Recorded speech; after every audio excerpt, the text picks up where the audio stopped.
this is Mr. MegaManFan, and this week I intended to showcase to you all a complete in-box game I have called the Ooze. So, seeing that the letter O was hidden behind a stack, I pulled it out, but all I can find is out of this world, and that makes no sense to me, because on my list it says, I bought the Ooze complete in-box at the Oklahoma Gaming Expo in 2004. So either I've misplaced it or I've lost it to time. I also considered the possibility I was dumb and filed it under T for the Ooze. No such luck. It seems that I have not only lost the game, but lost a complete in-box game, or perhaps one of the times we moved, I just stuck it in a box and didn't recombine it with the rest of my Genesis collection, because God help me, I can't find it. So we're going to have to resort to playing it on the Analog Mega SG. I'm not feeling bad about it because I do own a copy of it. I have it somewhere, but I just have to play it this way because I don't have any other choice right now. I'm just playing a backup as far as I'm concerned. So anyway, this game was developed by Sega Technical Institute, the same people behind Sonic Spinball, and released in 1995 exclusively for Mega Drive and Genesis. The exact dates are as follows, or semi-exact dates, because the ever-reliable Wikipedia just says September 1995 for North America. It's even less specific for the European Union, just 1995, but apparently in Japan it came out on an exact date, September 22nd of that year. And for my friend Ryan Taylor, this came out in Australia in 1996, so as usual, Ryan, I expect to see your comments on whether or not you remember or don't remember playing this game. The plot is that you are a scientist named Dr. Daniel Kane. You were sneaking into your research lab to find evidence that crimes were being committed at the place you used to work, but unfortunately, your colleagues discover you sneaking in, and they do something nefarious to you, and they think they've disposed of you, but instead, their experiment to eliminate you has actually turned you into a angry, sentient, toxic ooze. This probably should have been a Toxic Avenger game now that I think about that, but it is what it is. Players control Dr. Kane as a puddle of ooze with a head, who can move around and use two attacks. One is stretching out a maneuverable sliver of ooze, whose length is only limited by how much ooze he currently has.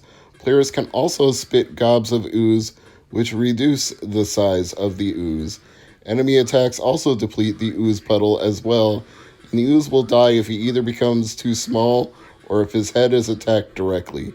He can also die by dropping off the edges of certain areas or staying on a drain for too long, which I believe I just did right there.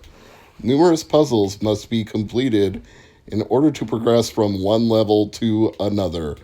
An optional goal of the game is finding and collecting all 50 helices in order to get the game's good ending.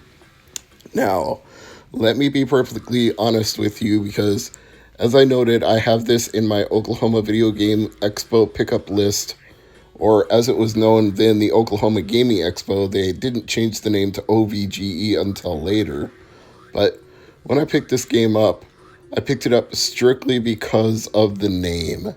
I knew nothing about it. I just thought, ooh, this sounds like a 1950s, 1960s sci-fi horror type movie. One of those thrillers, those suspenseful thrillers, now brought to you in full panoramic 3D. Figured it was like The Blob or The Thing. I mean, it's called The Ooze, right? So I figured any game with a name like that had to be interesting. And I wish I could say it was. I wish I could say this was fun to play.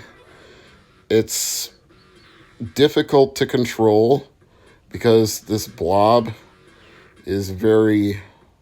I mean, you can move up, down, left, right, diagonal, and all that, but because you're leaving a trail of yourself wherever you go, you're always at risk of being hit. You have an enormous hitbox, which ironically only grows larger if you absorb the ooze of your defeated enemies, so you're constantly at risk of being hit anywhere you move. And because your body size decreases when you try to use attacks, you can run out of attacks very quickly. It's like having limited ammo.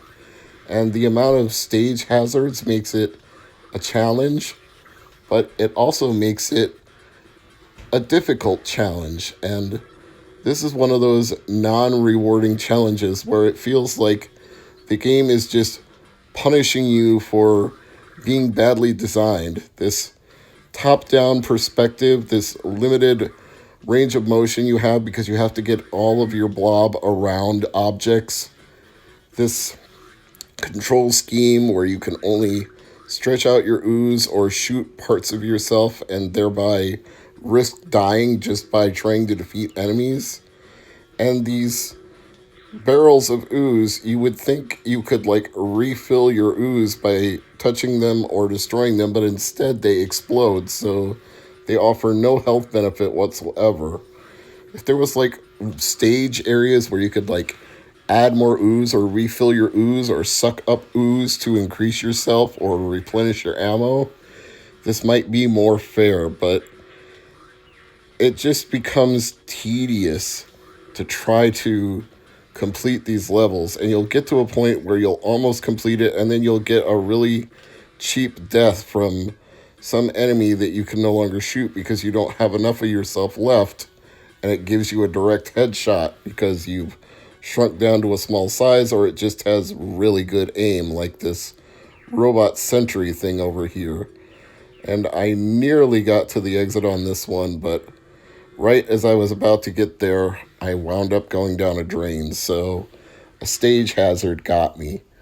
And that's just the general frustration of the ooze in general. It gives you a slightly generous 3 lives to start with, and then unless you've got the stage memorized and you can keep enough of your blob together at one time, those 3 lives will evaporate as quickly as the mass that makes up your body.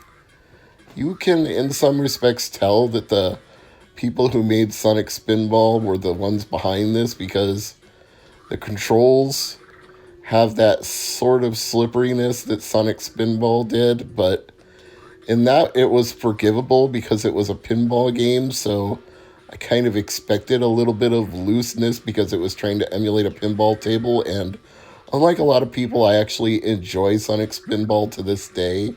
I don't consider it a mainline Sonic the Hedgehog game, but I consider it a pun intended spin-off that is enjoyable as its own thing outside of that. So I would much rather play Sonic Spinball than this, is what I'm trying to say.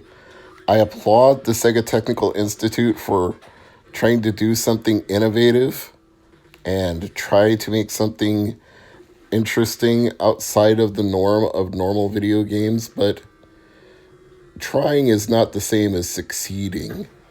And perhaps I lost my copy of the Ooze with good reason, because now I remember why I haven't played this one in a while. It's just not that good, y'all. It's not like Skitchin' is not bitchin', the one that Jason seems to think I am singularly focused on, but no, Jason, this might actually be as bad or worse. I don't know if Skitchin' is the worst of all time, but Ooze is definitely not great. It has a great name, and it has a great idea, and it doesn't have great execution. So I don't think I'd recommend playing either of those games, but right now I can definitely not recommend the Ooze because yeah.